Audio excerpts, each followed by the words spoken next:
¿Qué tal? Bienvenidos a un mundo raro y bueno. El día de ayer tuve uno de mis tweets más famosos. Y bueno, obviamente yo hablo ahí de una cuestión fundamental. ¿Cuál es el cambio real que existe, sobre todo en el paradigma del crecimiento económico? Y bueno, algunos pues llegaron a decirme, bueno, pues es que no hemos crecido en realidad y que no sé qué, y que bla, bla, bla. Y bueno, pues hay que decirlo con mucha franqueza y por supuesto con muchas letras. Hay que decirlo como debe de ser. La cuestión es que no hemos crecido realmente desde que el neoliberalismo se implantó en México, que fue más o menos por ahí de 1982, con el gobierno de Miguel de la Madrid. Y me puse a hacer el ejercicio para saber si efectivamente esto ha cambiado o no. En realidad la cuestión es muy fácil de decirla, muy fácil de verla y muy fácil de graficarla incluso y hasta de poner los numeritos bien bonitos. La forma que lo fui haciendo, por supuesto, pues es medir el crecimiento del PIB año con año desde el sexenio de Miguel de la Madrid hasta el de Peña Nieto. El promedio de crecimiento que hubo en esos 5 sexenios de la Madrid, Salinas, Cedillo, Fox, Calderón y Peña, 1, 2, 3, 4, 5, los 6 sexenios, o sea, 36 años, 40 años de exactamente lo mismo, es un promedio de 2.28% de crecimiento en el Producto Interno Bruto. Aquí la cuestión es que también hay que sacar el Producto Interno Bruto, porque ahorita ya están diciendo, es que ya quiere quitar el Producto Interno Bruto para que nadie sepa que no estamos creciendo en México. Y pues obviamente esa es una tontería. Claro que no, el Producto Interno Bruto y ya por ahí hay varios artículos incluso que hablan de por qué no se debe de medir el crecimiento económico directamente poniéndolo como el Producto Interno Bruto, es decir, como la suma de todo, de todas las formas económicas y de todo el intercambio mercantil que existe, porque en realidad pues es una farsa. Y suponemos, vamos a hacerlo bien, el hombre más rico de México, que tiene algo así como 6 billones de dólares en ganancias, es decir, él solito podría pagar toda la deuda externa y todavía quedarse con una lana. Carlos Slim pues tiene más o menos una ganancia diaria o de hecho por minuto pues exagerada, por segundo incluso. Este intercambio pues también se mide en el PIB, es decir, los 6 billones de dólares, 6 mil millones de dólares que tiene, esos se contabilizan como si los estuviéramos repartiendo entre los 128 millones de mexicanos.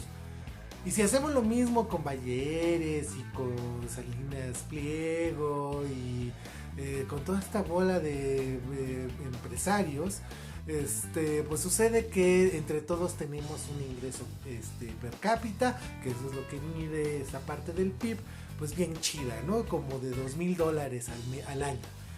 Y pues no es cierto, ¿no? La gran mayoría, el 80% de los mexicanos tiene aproximadamente $100 al año de ganancia. Esa es una realidad, viven con menos de $1 al día, $400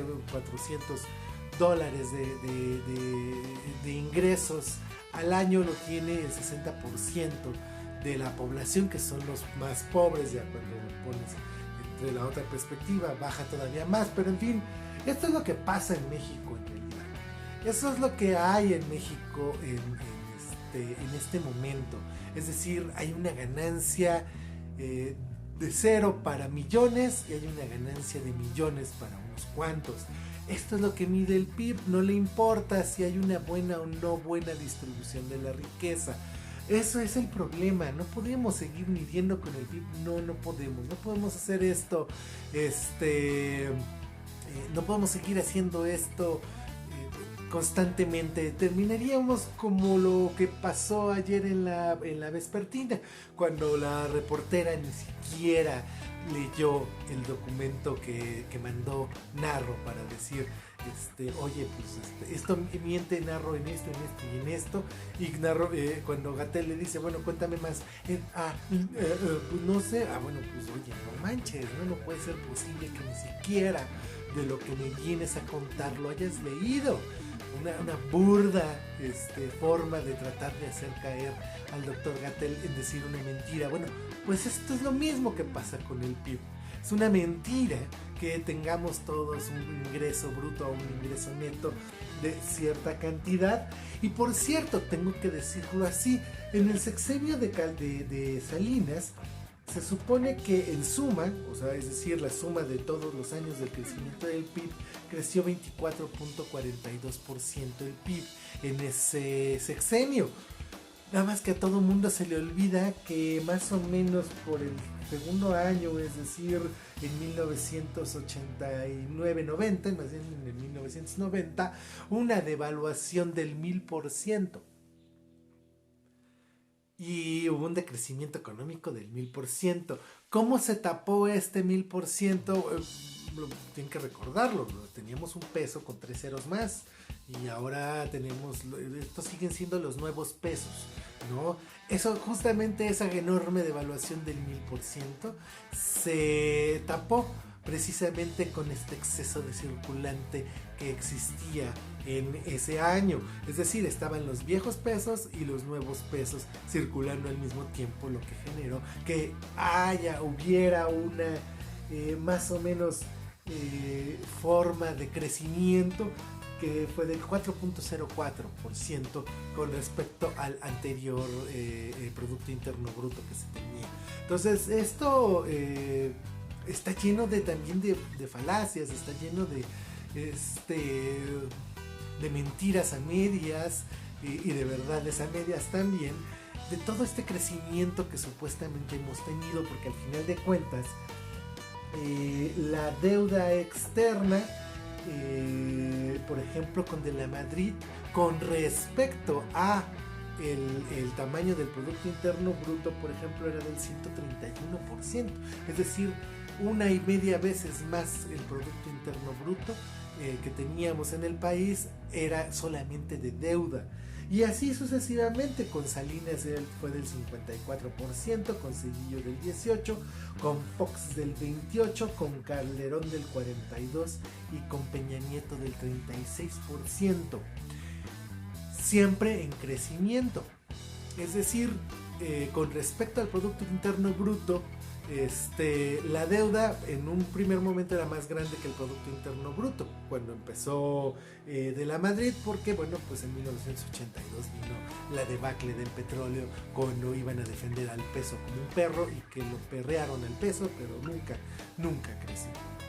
Y esta deuda ha venido creciendo tanto que bueno, pues hoy equivale a 2 años del presupuesto total del gobierno, del presupuesto total del gobierno, que es de 5 billones de pesos, 5 millones de pesos, 11 millones de pesos, es lo que equivale hoy la deuda externa.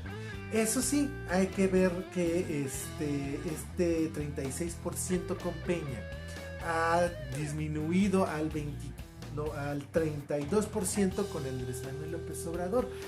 Es decir, en términos reales, la deuda externa ha bajado porque no se ha pedido ni un nuevo peso. Si bien es cierto que este crecimiento no se ha dado en este sexenio, es decir, el sexenio pasado hubo un decrecimiento del 0.1% y de muy probablemente sea del 2 al 3% de este año, bueno, pues es muy entendible, porque en realidad lo que nos dejaron de economía el sexenio pasado, y de hecho todo el neoliberalismo, pues fue una absoluta y total dependencia del extranjero. Y siguen pensando que hoy esa es la forma de hacer las cosas.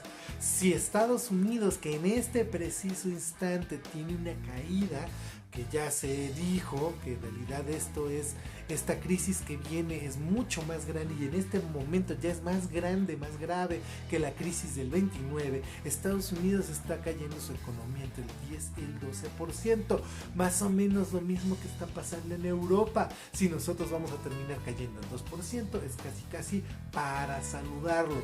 En otra, si hubiera ganado cualquiera de los otros dos, en este momento, sin lugar a dudas, la economía mexicana con un préstamo de más de 750 millones de dólares o de 800 millones de dólares, ya hubiéramos caído más o menos un 12 a 15%, seguro, sin lugar a dudas, sin dármelas acá del experto acá. ¿Por qué? Pues porque simple y sencillamente estaban haciendo justamente lo contrario a lo que hoy hace Andrés Manuel, es apretarle el cinturón al gobierno y no a las personas. Esto es importantísimo, ese es el cambio más brutal, porque en realidad cualquier cosita que pasaba es que en el extranjero, en el sexenio pasado, bueno, todos los sexenios, todo era un problema del extranjero. ¿Quién sabe por qué chingados? Todo el extranjero, pues claro, porque estábamos completamente atados a todo lo que sucedía en cualquier lugar del mundo. Y no porque tuviéramos un problema interno. Además, el problema interno era que para seguir pagando enormes sueldos como los 700,000 pesos mensuales que ganaba el director del Infonavit, pues obviamente a lo que le apretaban el cinturón pues era a los programas sociales y por lo tanto a la gente.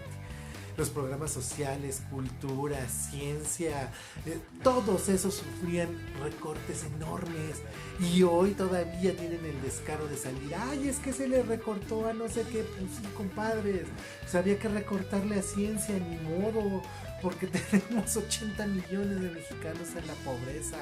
Sí, y entonces hay que ver primero cómo lo sacamos y luego empezamos a invertir en ciencia. Siempre tuvo que haber sido así y sin embargo nunca se hizo, nunca se invirtió ni en ciencia, ni en cultura, ni en arte, ni en nada, ni en investigación, ni nada. Todo se traía del extranjero y entonces había fuga de cerebros o simple y sencillamente no pasaba nada en este país. Ese es el cambio que está pasando en este momento y ese es el cambio que queríamos ver. Esa es la realidad de este gobierno y pues vamos a ver cómo sale lo otro. No olviden que mañana nos vemos en YouTube a las 9 de la noche en el canal de Un Mundo Raro, en este mismo canal. Y bueno, pues esperemos contar con ustedes. Ustedes preguntan, yo contesto. Nos vemos mañana. Muchas gracias.